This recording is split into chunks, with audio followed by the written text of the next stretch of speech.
Bonjour et bienvenue sur Sait-on jamais. Avez-vous déjà remarqué qu'avec le temps, certains sites historiques disparaissent des cartes IGN? En effet, il n'est pas rare que le pictogramme signalant une ruine sur une ancienne carte n'apparaisse plus sur une version plus récente de cette même carte. Il suffit, me direz-vous, de se fier à cette carte plus ancienne pour retrouver cette ruine. C'est ce qu'on a décidé de faire avec un vieux copain, passionné de vestiges de la Première Guerre mondiale.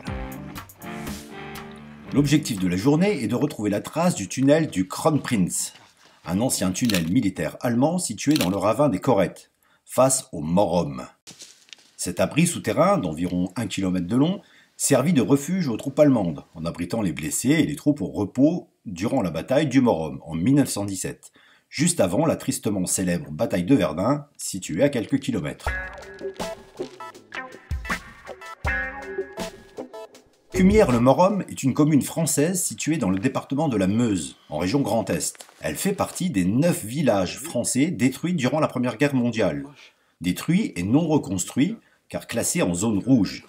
La zone rouge étant le nom donné en France à environ 120 000 hectares de champs de bataille, où à cause des dégâts physiques majeurs sur le milieu, causés par la Première Guerre mondiale, et en raison de la présence de milliers de cadavres et de millions de munitions non explosées, certaines activités ont été provisoirement ou définitivement interdites par la loi.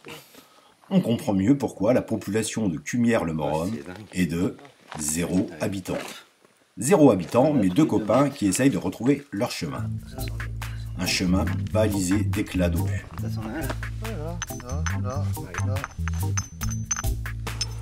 Pierre, le son du fer.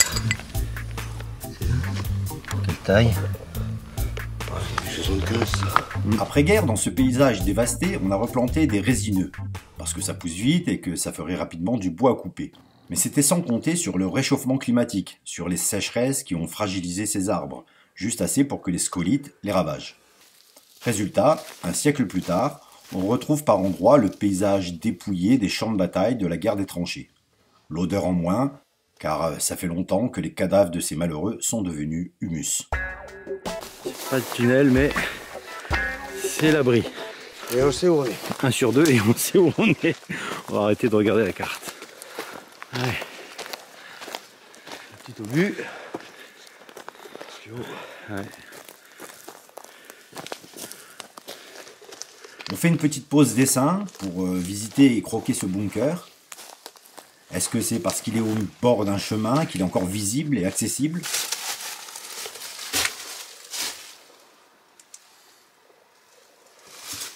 Il y a encore il semblerait qu'il y a encore un meuble, un lit. C'est un lit.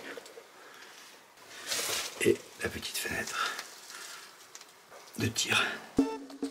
C'est bon.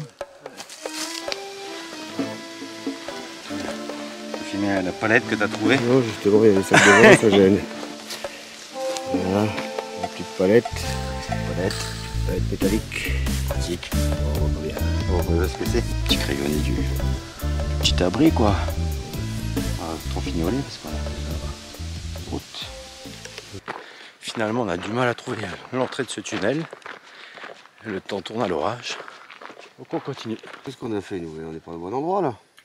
Si on s'en réfère à nos cartes, qu'on va déplier et replier un nombre incalculable de fois au cours de cette journée, aucun sentier ne mène au tunnel du Kronprinz, et on n'a pas davantage de coordonnées GPS de ce vestige.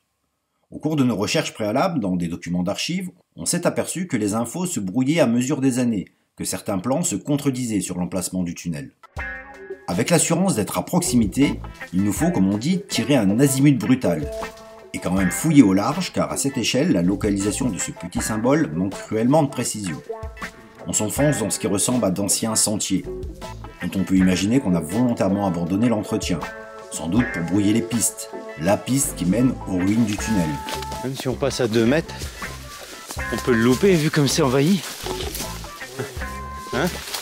Car oui, étant loin des grandes allées qui quadrillent cette forêt, on se doute que rendre ce vestige accessible et suffisamment sécurisé pour le public, c'est un très gros investissement. C'est aussi prendre le risque de mettre des coups de pelle dans des obus non explosés. Bref, c'est de l'ordre de l'impossible. Donc on l'efface des cartes, de la mémoire des hommes, et ça après seulement 100 ans. Si on peut comprendre la raison de cet oubli volontaire, ça pose quand même sérieusement la question de l'enfouissement de nos déchets nucléaires, qui ont une durée de vie estimée non pas à 100 ans, mais à 100 000 ans. Alors si on n'est pas capable de conserver la mémoire d'un tunnel plus d'un siècle, comment pouvons-nous oser espérer qu'on se souvienne dans 100 000 ans de l'emplacement et de la dangerosité des galeries de l'Andra? Sur ce sujet, je vous invite à lire la super BD d'Étienne Davodo. Sa longue marche des grottes ornées de pêche-merle au village de Bure lui sert de prétexte à une vertigineuse mise en abîme. Mais revenons à notre forêt du Morum, où l'on s'approche du but. Niveau distance, localisation, on est pas mal pourtant. Une sape. Dans cette petite jungle lorraine, mon coéquipier manque de se briser le genou. Son pied s'est enfoncé dans ce qui avait tout l'air d'être une cheminée, un conduit d'aération. Avec l'élan et la jambe bloquée, ça aurait pu valoir une bonne luxation de la rotule, et on n'aurait pas fait les malins. On n'a pas de réseau depuis qu'on est entré dans cette forêt ce matin, et on a fait pas mal de kilomètres. On est à plus de 10 bornes à vol d'oiseau de notre point de départ, alors même en bricolant une attelle, une béquille et en le soutenant, le chemin du retour aurait été pénible. C'est sans doute au moment de ce mauvais scénario heureusement évité qu'on a été au plus proche du Kronprinz Tunnel. Il était là, quelque part, à se dérober sous nos pieds, à se cacher derrière la végétation qui a repris ses droits. Beaucoup de bois morts, envahis par de jeunes pousses, peu de variétés d'essences d'arbres, très peu d'insectes, encore moins de faune et de très rares oiseaux. Il n'y a pas à dire, il y a des lieux qui portent les stigmates des folies d'hier, des stigmates bien visibles des tranchées, de ces éclats d'obus qui dallent les sentiers, d'autres visibles seulement si on commence à creuser, mais dans cette contrée il vaut mieux éviter, et d'autres stigmates encore, qu'on ne voit ni à l'œil nu, ni à la caméra, mais qu'on ressent très fort quand on marche dans ces bois. Ouais, cool ton reportage, pas. J'aime bien. Mais c'est quoi les stigmates? Les stigmates, Oui. c'est les cicatrices. C'est ce que tu vois pas, ce que tu ressens. Ah. C'est comme une chape de plomb, quoi. Comme il y a beaucoup de gens qui sont morts, là. Papa, pourquoi tu m'as pas pris avec? Bah, à cause des stigmates qu'on peut toucher, tu vois. Ça, c'est quoi que t'as dans les mains? Tu le remontes? D'obus. Je te l'ai ramené de là-bas. Ouais. Et ben ça, c'est un éclat, mais il y a des obus, on a vu, complets. Donc si tu touches et qu'il y a encore le détonateur, ils peuvent exploser, donc c'est super dangereux. Ouais, mais si tu me dis de pas toucher, c'est bon. C'est vrai que je peux te faire confiance. Mais bon, pour le coup là, j'étais avec tonton. On peut faire aussi sans toi des fois, non? Non, Non. c'est pas possible. Bon, on en profite pour leur dire... C'est ton jamais, c'est avec moi. D'accord, désolé. Donc, Ne shootez pas dans les obus. ne shootez pas dans les obus, et on en profite pour vous dire, eh ben, à bientôt. Salut, et à bientôt Sur ces jamais. sur C'est ton jamais.